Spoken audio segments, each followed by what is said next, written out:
knock. Hello, hello. We heard there's free SoCo on this boat. Southern California.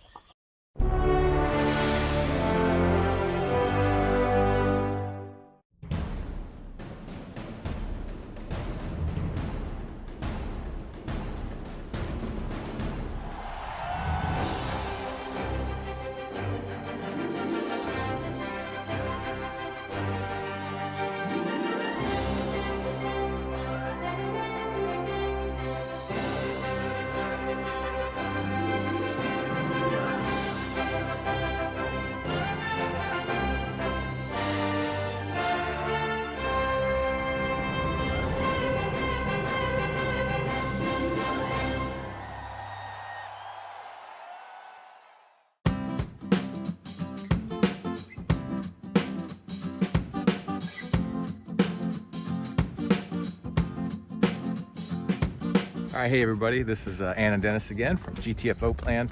We have an amazing opportunity thanks to Scott and Amy, owners of Zephyr, hull number 2 of the 482 Balance. Yep, thanks to everyone who's reached out to us about our container video. We are super fortunate that the Army, since this will be Dennis's 30 years, will do a final move for us. So it turns out they will ship for us 3,300 pounds, which is more than we need, even including the weight of our dinghy, water toys, outboard, and just the stuff, clothing and dishes and linens. Yeah, it's great. So they'll also pick up from different locations. Basically, there's an amount of allowance that I'm allowed with weight. They'll go take it all the way to Cape Town. They'll put it in storage for up to 30 days. And if we need an extension, that's great. And they'll also deliver it straight to the marina where the boat's going to be at. Yeah, so we're going to do a deep dive on Zephyr.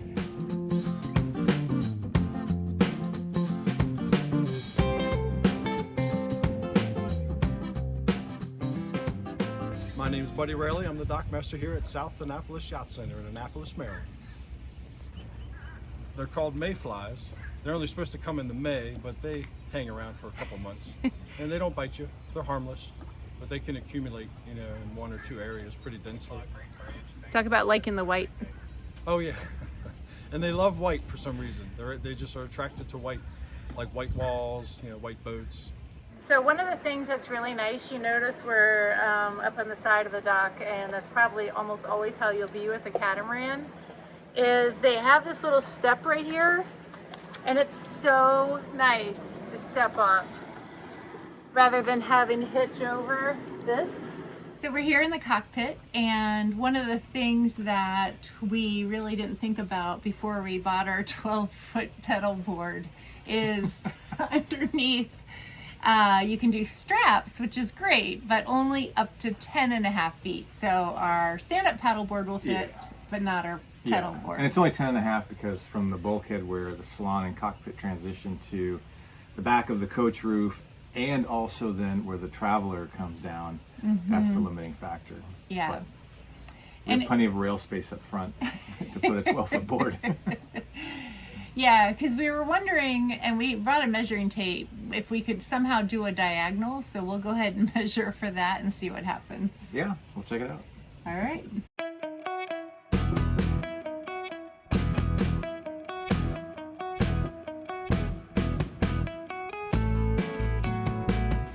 Remember to smile a little bit.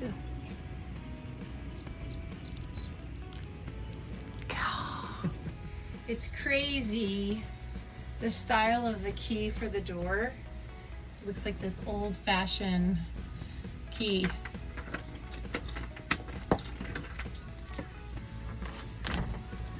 And now it's open. So this is the nav table, but you really don't need a nav table because you're using your iPads and different instruments at the helm position.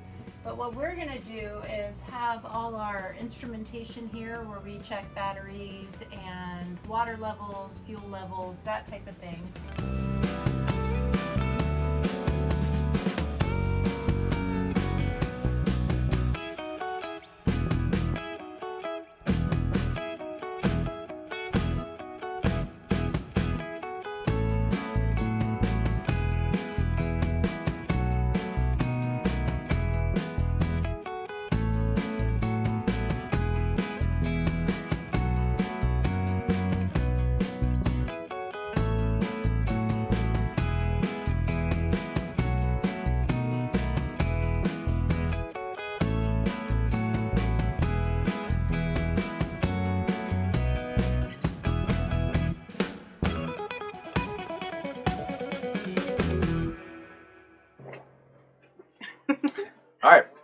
We're back, GTFOplan, and this time we have the unique opportunity to interview Scott and Amy of Zephyr Hull number 2. But before we get going too much, I'd like to just point out that I think Scott was one of the individuals that was really the impetus behind a lot of the design features you see, because he set up a Slack channel that the other owners could partake in and kind of put their ideas into it. And I think they're also very bold to have been one of the first owners to sign up for a boat that was just still, I think, a sketch on a piece of paper before it even actually was a hull that was built. All right, so to get started, who are you guys? So we're Amy and Scott Hathorn. We're from Park City, Utah. It's pretty landlocked. How'd you get into sailing? I think we each had our own journey. I grew up in a northwest suburb of Chicago. Amy grew up in Michigan, and we both had lake sailing, pretty casual stuff. And then after college, I got into it pretty hard, got my certifications, did all that stuff. And then I lived down in Australia where I really cut my teeth, got into racing, and just kind of fell in love with it. And ever since, like a lot of, viewers of yours and potential buyers of boats, we would do the annual charter, and we managed to go further afield, from the BVI, of course, but Bahamas, Thailand, and really, Whitsunday. So we got to try a lot of different boats, one of the charter cats. But we always, we go to the boat shows as we start thinking more. It was always our dream to retire and get onto a boat and have our own. So we went the whole gamut from buying a charter type catamaran, the more production oriented boats, to really the more cruising performance cruiser type boats. And we obviously wound up with the performance cruising category. And out of those different kinds of boats, I mean, obviously I have like Katanas and there's Outre-mers. What made you ultimately decide on the Balance? Well, we fell in love with the Balance 526, and we sailed it with Andrew. Yep, Andrew Hodgson and Phil. We realized we couldn't afford it, and so then we went back and we were looking at different, like the Outre-mer. And it's a very big boat. The 526, even though it's 4 feet of waterline, it's just got a much bigger feel sailing the boat, and it's a little overwhelming. That was always sort of in the back of my mind, money notwithstanding, and our desire to get going on things. But the 482 represented a really good settling from the 526, the size factor, and handleability, that's a word, and the cost is obviously materially different or lower than the 526. So it was an ideal, and the timing was really interesting because we were looking at used boats, and a lot of people go between the used boats, the new boats, and I found at the time, this was pre-COVID, but the used boat market was still very hot, and you couldn't buy a 3 to 5 year old boat. They were the same price as a new boat. So we thought, well, what the heck? Why don't we think about new boats? But I happened to be calling Phil Berman about a Swiss Cat 55, which was super cool, sexy boat. And Phil got to talking. He was already sold, or the process of being sold. Of course, he was selling it. And he said, hey, I got a deal for you. I've got this 482 design coming out. And like you said, it was sketching on paper, and we loved the 526, and so we then did a proper test sail, as Amy said, and signed up for the 482. So it was definitely hull number 1 and 2. We were signing right about the same time, and going through the build process together. Yeah, we have a similar that we saw, I think, Alani at one of the fall boat shows in Annapolis, and then kind of was like, oh, sticker shock, let's just go away. And then in Miami, we saw whatever 526 was there, and we were walking by, and Andrew was the one who was like, hey, come aboard, come aboard. Yeah, well, we were literally on the dock at the 526, and we're like, yeah, we love that Versa home. It's so cool, but the price point, should we even bother even getting on it? And Andrew literally pulled us on board. There's a smaller version coming out soon to a marina near you. We're like, what? It's pretty obvious. So he set us down. But how was your purchasing experience with Balance? It was pretty easy, actually. They're still working out a lot of things around how you buy the boat. You could buy it at the time, and I know it's evolved since we've purchased, but you could buy the boat plus packages of equipment, so with Phil and Mark Delaney's knowledge, they kind of know what people want and like. So they packaged it up, and they tried to make it economical, and they could make it a repeatable type of buying package, and so they could provision that material and have the vendor relationships and so on. Because they were really trying to find, not a full custom boat, or not even a semi-custom. They certainly do a good amount of customizations, but they really wanted to kind of get people very happy with a very central set of options. Yeah. And again, I think they've evolved through the experiences on the first 3 or 4 hulls, Mm-hmm. and the package pricing has evolved. Obviously, things have gotten more expensive with the economy and whatnot. So yeah, so it's pretty straightforward to buy it. And the contracting was also an interesting because it was a new contract. It was made in the contract was a South African contract. Signing it in the United States was an interesting set of circumstance. But again, at the end of the day, very flexible. We wanted to buy the boat. They wanted to sell us and build us the boat, and kept that in mind. Match made in heaven. Yeah, very easy negotiation. I wouldn't even call it a negotiation. Just confirming what we want, what we're going to pay for. Yeah. Yeah. No, that's good. Do you have any, now that you've been on your boat for how long? A year and a half almost. Yeah. Coming up on That's it. awesome. Any design changes? Well, the best thing to do is go look around at some of the newer boats. Yeah. Mhm. There's some cool stuff. We go around and look at them, and the nav station on Roadless, love it. They raised it up higher, and that's a really good idea.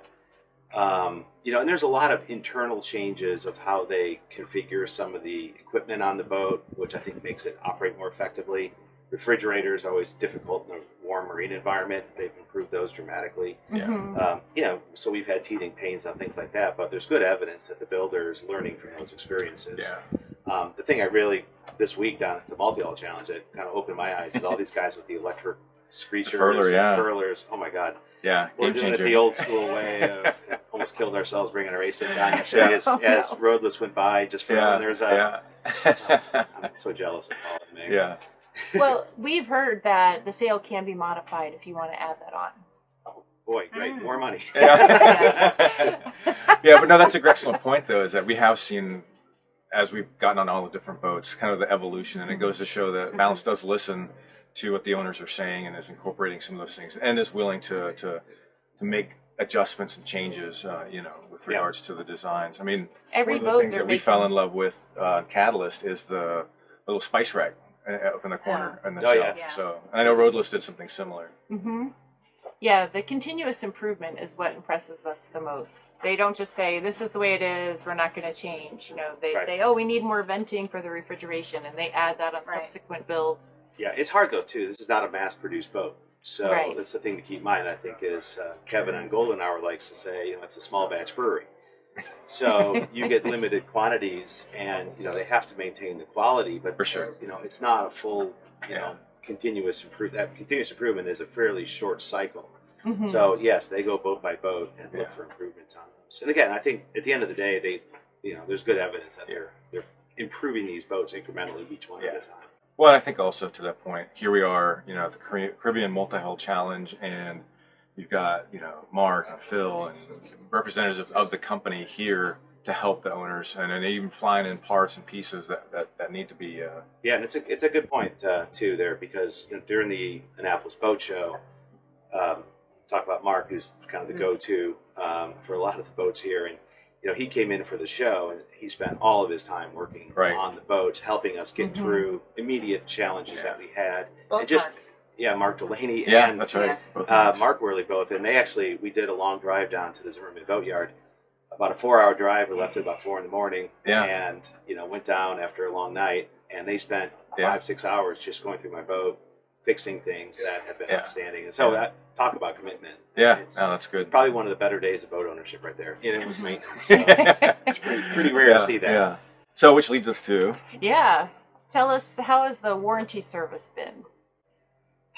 Well, first things first, right? When you're buying a new boat, so it's a lot different than buying a new car, right? Because these are very complex ecosystems of parts and materials that certainly as an early hull, things getting put together, and there's some things that are being worked out, right? That just as we are sailing these, we've been sailing 15,000 miles, living aboard for the most part over the last year and a half. So, we've been putting a pretty good amount of work and stress on this boat.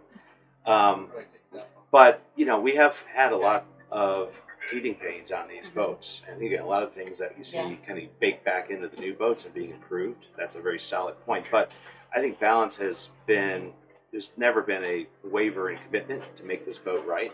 What we've successfully done is with our personal schedule, with our kids, around and still in school, is we make our pit stops, as I call them. Sure. And we get warranty teams to work on the boat during those pit stops. You're familiar with one in Annapolis, where we made a stop, and they get a bunch of work done. And so we've they've been evolving their warranty processes. They have a new kind of a website tool that we use to log our issues now, and we can track those, we can age those, all that kind of stuff that we do. But and it's just, frankly, it's hard to find good labor and talent, particularly in the United States. It's very challenging to get good expertise here or in the U.S. And I think we've had a couple of fire and misses on it's very difficult because everybody's overcommitted, and I'm not pointing a finger at any of those teams, but there's just so much to do, so many boats out there.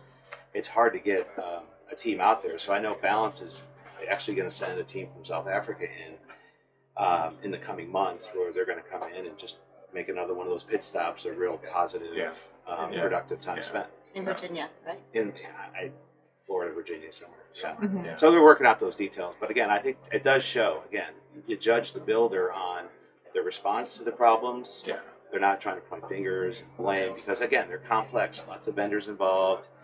Balance still remains very central to things, but also allow us to exchange and work with the different vendor teams as well. Yeah, oh, that's good. That's good. Again, it speaks to that commitment, but you're building those relationships with those vendors, and then that's moving forward to get that service that you need. Well, and the Balance family is just amazing. With this rally and all these Balance boats here, and Phil, Mark Worley, so fun. Yeah. So what are you most happy with? Go ahead, Amy. I like the kitchen. I like this whole living space. The flow from the cockpit to salon is the best boat. We've been on a lot of boats in the last year, and this is an amazing layout. It just opens up. The airflow is wonderful. Outdoor living space is huge. And you asked about the performance cats earlier too. A big difference. This boat performs very well. We sailed in the Salty Dog Rally, and we're chasing bigger boats and hanging in there in the fast kid category. But I would say the livability, like our hulls are much more accommodating. I won't say wider, but they're just, the layout in the hulls is really, really good. Right. And they're all, each boat has their own, but you get on an Outremer, they're super skinny. They're narrow. Hulls. They're crazy skinny. And we spent a lot of time on the HH Catamarans. And, those are actually a pretty good compromise too, but a very different boat. Yeah, for sure. I think for a different buyer. Yeah, I was surprised what Harry was saying yesterday with the narrowness of his hulls. Yeah. So. Yeah, but their combination of space is very good. Yeah. I think it's just different. Yeah. So what are you least happy with? The voltage. Well, I don't know if it's something, if I were to do things differently next time through, I would definitely go for a dual voltage boat, 220. For sure. Because when you're in different countries, you can buy appliances, and it's really a very minor change for your 220 volt charger to be a charger inverter. So, that was something shoulda, woulda, coulda. I think some of our materials choices, again, we kind of went with the design lead from Balance on that, but there's something, we'd probably do some things differently. I think other owners have done a lot of different things. We stay with very neutral. It's probably going to be more timeless, I think, but it's just one of those things you have to kind of check yourself on that. We did a lot of work with our sailing and sail performance. Like I said, the new guys are getting all these furlers. I know those are not cheap either, but sure would be nice to have those. So the sail inventory is probably something we would perhaps spend more time on if we were to do this over again. But otherwise, just getting through, making sure everything works. It's life on a boat. That's right. And, you know what they say, not everything works. That's right. And a day doesn't go by when you're just, lamenting something not working the way it needs to work, and you're out there just... So we've you catch me on certain days, I'll give you a different story. But generally, we're very, very happy with the boat. It sails incredibly well. Livability is amazing. Just lots of space. We had 15 18 people on the boat the other night at the balance rally. I know. Didn't even notice. Yeah. Didn't even notice. It was amazing. Yeah. And oh, by the way, we also love our outdoor fridge. That thing is. Yeah. Oh, the Yeah. help seat fridge. Yeah, Yeah. that's a game changer. That is gonna be nice. Yeah, that one we borrowed from another design, and of course, I would be remiss if I didn't mention the helm seat is super nice. I would actually like to see that extended a little further. Oh yeah. So I'm going to take that bold step, but yeah. So those are some pretty minor things that Yeah. if we were to do over again, we do. And again, I like the higher nav station. Yeah. Yeah. Mhm. That's not the best space right now. Plus, we have the controls for the integrals that we are putting up. I Right. think they put them up here. Right, On the right, nav right, station. right, That one right. definitely I would change. Yeah. Yeah. And also the cabinets downstairs are higher. Yeah. And Oh, that- okay. so they have a little bit more space down there and Sure. their cabinets, Mhm. which would be nice. Oh boy, Catalyst is putting theirs facing up. Uh-oh. Uh-oh. Oh, we are racing. Yeah. Guess Well, we gotta get back over there. Yeah. Final thoughts to share? Anything you'd like to add? Yeah, I think certainly people working out with the kind of boat they want, they need, Mhm. understanding the balance between comfort and performance. How important is it for you to be the fastest boat out there? Yeah. I mean, this is not the fastest boat out there. There's a lot of other go fast boats Yeah. that you can spend a hell of a lot more money on. So I think, as the name implies, the balance is really, really solid on this boat. Yeah, for sure. But that's an individual perspective. People like boats for different reasons and want to be, there are certainly very beautiful boats to look at, and, Yeah. and they're fun boats to sail. Yeah. Mhm. And they're, very well constructed, well put together. So, if you're making those kinds of decisions, certainly go around to the boat show. Go meet a lot of owners. Go get on boats. I mean, I know you guys have done a lot of that yourselves, and spending time if you think about building a new boat, go meet the current owners and Yeah. walk Yeah. those very carefully. Yeah. All Oh, right. and I would like to do a female only crew. Ooh. Okay. Yeah, we So- talked about that, or I heard about it. Yeah. Sounds good. Yeah. Yeah. Oh, I think that's a question real quick. Amy, how do you feel handling the boat? Well, I'm strictly first mate, and I'm getting better. You Yeah. know, with every month, I get a little bit stronger. Yeah. I have to be more confident. I know that, but we're working on it. Yeah, they're not simple cats to sail. No. They're quite It's- involved, and Yeah. it's certainly not as involved with an Outramira, for example, is a much more complicated boat to sail Yeah. than ours Yeah. is. I think the HHs are more complicated to sail. I know they are, but yeah, they are in the scheme of a performance cat. They are fairly straightforward. Yeah. Mhm. The complications, for example, the A-frame, the dual main sheet system, Yeah.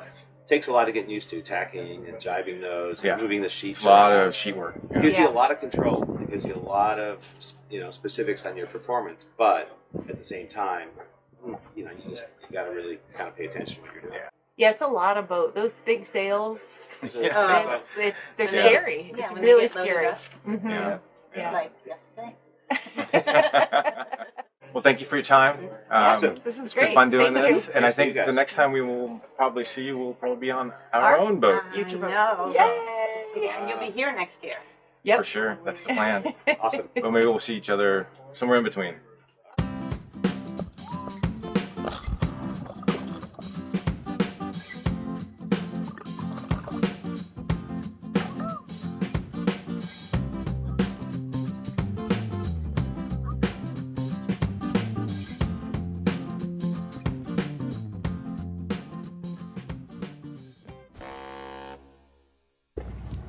Whee!